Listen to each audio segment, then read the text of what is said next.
ઘણા મમને લાગે છે કે કિડ્સ, ફેમિલી અને રિસ્પોન્સિબિલિટી ને પહેલા પ્રાયોરિટી આપવી જોઈએ અને આપણે લાસ્ટમાં આવીએ. પણ એક વાત ઓનેસ્ટલી તમને બધાને પૂછું, જો તમે હંમેશા ટાયર્ડ રહો ને ઓવરવેલ્મ રહો, તો તમે કેટલું ટાઈમ સુધી તમારી બેસ્ટ આપી શકો બીજા બધાને, રાઈટ? સો આજે આપણે વાત કરીશું કે why taking care of yourself actually makes you a better mom. So મારે માટે લાઈક હું જ્યારે કામ કરતી હતી ફૂલ ટાઈમ, તો ઓનેસ્ટલી મારે માટે ટાઈમ જ નહીં મળતો હતો. And between work, family, home બધું પહેલા આવે. I always prioritise my self and my health last. But હવે બધું ડિફરન્ટ થઈ ગયું છે. હવે મારી પાસે ફ્લેક્સિબિલિટી છે. So I use my time better. I wake up in the morning and take my time, have my cup of coffee, like in peace, and then do my stretching, everything. So, and we go to the gym regularly, eat healthier because now I have more time to cook. So, like એ બધા નાના નાના જે આપણે માટે time કાઢીએ, તો આપણે like મોર energy feel થાય ને when આપણને એનર્જી ફીલ થાય તો આપણે ફેમિલી માટે પણ બેટર શો અપ કરીએ, right? So it's not perfect, but I'm trying to be consistent. So I've noticed, I've really noticed that my health, I feel better now than I did in my 40s when I was just hustling and bustling. So now, but even કામ કરતી હોય ત્યારે પણ I think I should have taken more time. Now I realize કે even તમે 10 minute મળે કે 15 minute મળે, you should take your little bit of time for yourself, even if you just sit and do nothing. Like Yeah. I think it's so important to have a little bit of me time. If Mhm. you like reading book, just sitting outside on a fresh air, go for a walk. It's all just little things that you can do for yourself that makes you feel so much better. Bertie, what do you think?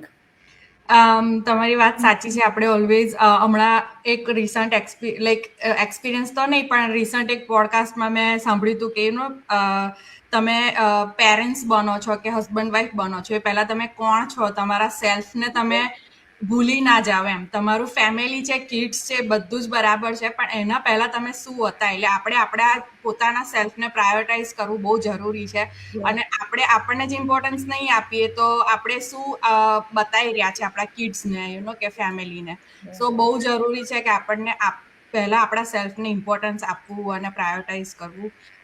મારા માટે બી same જ છે કે Monday to Friday બહુ hustle હોય, like બહુ રશિંગ hours ને બધું હોય. ડોટરની સ્કૂલ છે, પિકઅપ ડ્રોપઅપ બધું જ. પણ જ્યારે હું એને સ્કૂલમાં ડ્રોપ કરીને આવું ને પછીના આવર્સ જે મારી જોડ છે, એમાં હું ઓલવેઝ 1 hour મારા પોતાના માટે હું ફાળવતી હોઉં છું. ઈધર હું જીમ જાઉં કે બાઇસિકલ રાઈડ કરવા જાઉં કે વોક કરવા જાઉં, કંઈક પણ નાનું તો નાનું હાફ આવર કે આવર માટે મારું સ્કેડ્યુલ ફિક્સ છે. નો મેટર વોટ હું જતી જ હોઉં છું, અનલેસ કે બહુ હેવી રેઇન પડતો હોય કે વેધર Yeah. સિચ્યુએશન્સ એવી હોય કે કંઈ એવું કામ આવી ગયું હોય કે કોલ્સ કે આ તે, તો જ. બાકી અધરવાઇઝ મારું જે કામ છે એ હું ઓલવેઝ પછી જ કરતી હોઉં છું. પણ પહેલા give my self like A time હું મારા પોતાને જ આપતી હોઉં છું. અને weekends are always free for me. એટલે હું ઓલવેઝ વીકેન્ડમાં હું એવું જ વિચારું ડે વનથી. ઇવન તો મારી ડોટર બી નહોતી ત્યારથી આઈ ઓલવેઝ નો, મારા હસબન્ડને બી ખબર કે વીકેન્ડ ઇઝ ફોર હર. એટલે ઓલવેઝ વીકેન્ડમાં કંઈ રશ ના હોય, આપણે આપણા ટાઈમે જ we take hour time. So relax, mostly relax day જ રાખતા હોઈએ કે જેથી આપણે થોડું રિલેક્સ કરી શકીએ. આપણે મંડે ટુ ફ્રાઈડેનું જે બી આપણું સ્કેડ્યુલ્સ છે, એમાં આપણી સ્લીપ છે કે પછી જે બી આપણું છે, આપણે ઘડિયાળના કાંટે કામ કરતા હોઈએ. બિકોઝ ઘણું બધું એવું કામ હોય, ઇન્ક્લુડિંગ આપણું વર્ક નું બી બેલેન્સ કરવાનું હોય. ડિનર છે, લંચ છે, કિડ્સ, ફેમિલી, બધું જ.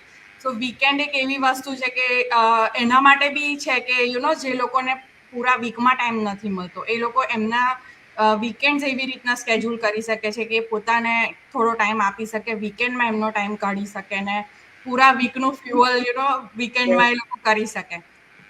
પણ સેલ્ફને પ્રાયોરિટાઇઝ કરવી એ બહુ જ જરૂરી છે. જેવું રેખા આંટીએ કહ્યું કે આપણે જ નહીં ફ્યુઅલ કરીએ તો આપણે એનર્જી શું મળશે આપણને, રાઈટ? આખા ફેમિલીને સર્વ કરવાની, આપણા કિડ્સ માટે. અને એક રાઈટ એક્ઝામ્પલ બી આપણે સેટઅપ કરી રહ્યા છે આપણા કિડ્સ માટે કે આપણને જે જોશે એ જ એ લોકો ફોલો કરશે. સો જો અત્યારથી જ તમારા કિડ્સ તમને જોઈ રહ્યા હશે કે અમારા પેરેન્ટ્સ કે અમારી મોમ કેવી રીતે હેન્ડલ કરી રહ્યા છે સ્ટફને, એની જાતે પ્રાયોરિટાઇઝ કરી રહી છે. જેના કિડ્સ મોટા હશે, આઈ ગેસ, એ મેં ઘણી વાર એવું બી સાંભળ્યું છે મારા ટીમ મેમ્બર્સમાં ઘણા બધાના કિડ્સ બહુ યંગ એજમાં છે. તો એ લોકો બી ઓલવેઝ એવું કહેતા કે એમના કિડ્સ એમને સજેસ્ટ કર્યું ને કે મોમ તને થોડો બ્રેક લેવાની જરૂર છે, તું તારા માટે આ કર, પેલું કર. કોઈના કિડ્સ સ્પા બુક કરતા હોય છે, કોઈના કિડ્સ જસ્ટ નાનું ગેટ અવે સ્ટેકેશન કે વેકેશન કરતા હોય છે. સો જેમ જેમ કિડ્સ મોટા થાય ને એમ એ બી આપણને જોતા હોય છે કે આપણે કેટલું હસલ કરી રહ્યા છે, કેટલા બિઝી થઈએ છીએ આપણા લાઈફમાં. અને એ લોકોને બી રિયલાઇઝ થાય છે કે ના, મારી મમ્મીને કે મારા પેરેન્ટ્સને બ્રેકની જરૂર છે, અને એ ઇન્સિસ્ટ કરે છે આપણને.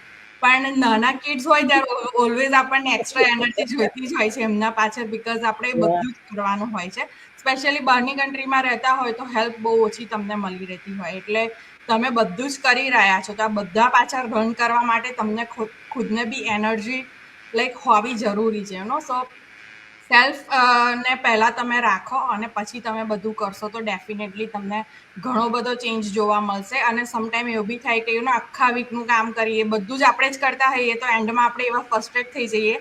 અને એઝ અ નેચર આપણે સમટાઈમ એવું બી થતું હોય કે ઘણા લોકો એમનું જે ફ્રસ્ટ્રેશન છે કિડ્સ પર કે હસબન્ડ પર કે કંઈ બી એમનું નીકળી જતું હોય એકવારમાં, રાઈટ? પણ એમાં કશું રોંગ બી નથી. આપણે જેને બહુ પ્રેમ કરતા હોઈએ, આપણા કિડ્સ છે કે આપણું ફેમિલી છે, આપણે એના પર જ વધારે એ કરતા હોઈએ, રાઈટ? એટલે કંઈ રોંગ નથી. પણ આ બધાથી બચવા માટે થઈને બી તમે તમારા સેલ્ફને પહેલા રાખી શકો છો. થોડો ટાઈમ આપો. એવું નથી કે સ્ટાર્ટિંગથી જ 1 hour 2 hour આવવાનું ચાલુ કરો. 5 minute, 10 minute, 15 minute self care પર સ્ટાર્ટ કરો ધીરે ધીરે. અને એમ કરતા તમે તમારા અવર્સ વધારી શકો છો. અને તમને જાતે જ ફીલ સારું થશે, લાઇટ ફીલ કરશો અને વધારે એનર્જેટિક તમે જાતે જ ફીલ કરશો. જે કરવાની કે જે તમને ઈચ્છા બી નહીં થતી હોય ને એ તમે કરવાનું સ્ટાર્ટ કરી દેશો કે ના, હવે હું આ ટ્રાય કરું, હવે હું પેલું ટ્રાય કરું, મારા માટે આ બેટર છે. અને જો આપણું હેલ્થ ને આપણું માઇન્ડ બેટર સ્ટેજ ઉપર હશે તો ઇટ વિલ મોર ઇમ્પેક્ટ બધી રીતના, ફેમિલી, ફાઇનાન્શિયલી, સક્સેસ, બધી રીતના તમને વધારે હેલ્પફુલ થશે. That's true. અને સો મેની ટાઈમ્સ આપણે લાઈફમાં એટલા બિઝી થઈ જતા હોઈએ છીએ કે પાસ્ટમાં જે લોકો આપણા ફ્રેન્ડ્સ છે એની જોડે કનેક્ટ બી નહીં થઈ શકતા હોતા, right? So I always feel કે જ્યારે હું ટાયર્ડ છું, ફ્રસ્ટ્રેટેડ છું, or I just need a break from my routine, I always prefer કે 1 or 2 friend ને કોલ કરવાના, not every day, but maybe once in a month or 2 monthsમાં 1 times. તો એ જે આપણી પાસ્ટની મેમરીઝ જે આપણને બુસ્ટ કરે છે સમટાઈમ્સ મૂડ, એ બી બહુ હેલ્પ કરે છે આપણને to keep going with our routine. અને એ આપણામાં હેપી હોર્મોન્સ રિલીઝ કરે છે કે યા we had a good time, right? So it's all about having that feeling કે તમે હેપી રહી શકો છો. It's not always about your kid or your partner or the family or the home. You are individual person. અને જો તમે તમારા માટે ટાઈમ નહીં ફાઇન્ડ કરો કે તમારા માટે શું હેપીનેસ છે એ ફાઇન્ડ નહીં કરો, ઇટ કુડ બી એનીથિંગ કે તમે વોક કરવા જાઓ, સાયકલિંગ કરો, યોગા કરો, એક્સરસાઇઝ કરો, જીમ જાઓ. For me I always feel so relax કે જ્યારે હું બોલિવૂડના 90sના સોંગને સાંભળું, it instantly changes my mood. Okay, so હું ઇવન ઘણી વખતે વર્ક કરતી હોઉં તો બી હું always I turn those musics, not proper song, but એના જે ઇન્સ્ટ્રુમેન્ટલ મ્યુઝિક્સ હોય, I prefer to turn it on and do my work, because I remember કે જ્યારે ફૂલ ટાઈમ જોબ કરતી હતી back in India, so we almost મારા જે colleagues હતા અમે લોકો ઓલમોસ્ટ સિમિલર એજના હતા, તો વી use to sing that song while working full time. અને અમે કહેતા હતા અમારા જે એચઓડી હતા એમને કે આપણે અહીંયા એફએમ મુકાઈ દેવાની જરૂર છે, બીકોઝ બધા એકદમ રિલેક્સ થઈને કામ કરી શકે. સો આઈ બિલીવ કે એ મારું ત્યાંનું ડ્રીમ હતું, અત્યારે હું ફૂલફિલ કરી રહી છું કે હું ઘરે કામ કરતા કરતા બી હું સોંગ સાંભળતા કે હું રિલેક્સ થઈને કામ કરી શકું છું. સો ફાઇન્ડ ધોઝ થિંગ્સ કે જે તમને હેલ્પ કરે, તમારો મૂડ ઇન્સ્ટન્ટલી ચેન્જ કરે છે.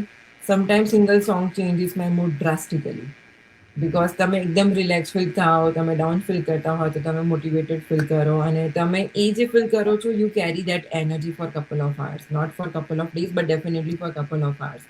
અને યુ વિલ સી કે તમારું જે રિએક્શન છે, how you respond to others, તમારા ફેમિલીમાં કે તમારા કિડ્સ જોડે એ બધી જગ્યાએ રિફ્લેક્ટ કરે છે. Even if you are working full time, તમે જોબ પર જતા પહેલા એક ઓર બે તમારું ફેવરેટ મ્યુઝિક હશે ને એને સાંભળીને દિવસ સ્ટાર્ટ કરશો તો યુ વિલ સી કે તમે ડિફરન્ટ રીતે ડેનું બિગિનિંગ કરી રહ્યા છો.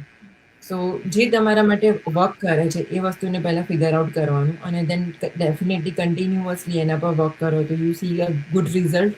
અને at the end of the day તમે હેપી હોવા જોઈએ before you go to bed, કે યુ શુડ બી સેટિસ્ફાઈડ કે હા મેં મારા 24 અવર્સમાંથી તમે 6-7 અવર્સની સ્લીપ ફિનિશ કરો છો, બાકીના અવર્સ તમે તમારા ઘરને આપ્યા, તમારા કામને આપ્યા, કિડ્સને આપ્યા, but spend at least 15-20 minutes or at least half an hour for yourself. તમને બુક રીડ કરવી ગમતી હોય, આખા દિવસમાં ટાઈમ ના મળે, before going to bed just read a book. That will help. I think તમે બેવે શેર કર્યું તે જ લાઈક બધાનું રિમાઇન્ડર છે કે મી ટાઈમ બધાને ગમે છે. Like taking care of yourself એ સેલ્ફિશ નથી, નેસેસરી છે રિયલી. એને એ પરફેક્ટ નહીં હોવું જોઈએ. ઇવન નાની નાની steps you can create big changes. So આજે હોપફુલી તમને બધાને રિમાઇન્ડર મળી હશે કે put yourself, don't put yourself last, like start creating little bit more balance. એટલે તમે પણ એવી રીતે થિંક કરતા હોય તો just start by getting clarity કે તમને શું જોવે છે લાઈફમાં, and start putting little bit of time in there. So hopefully this episode inspired a lot of you. We'll see you next week. Okay, thank you. Jai Shri Krishna. જય શ્રી કૃષ્ણ.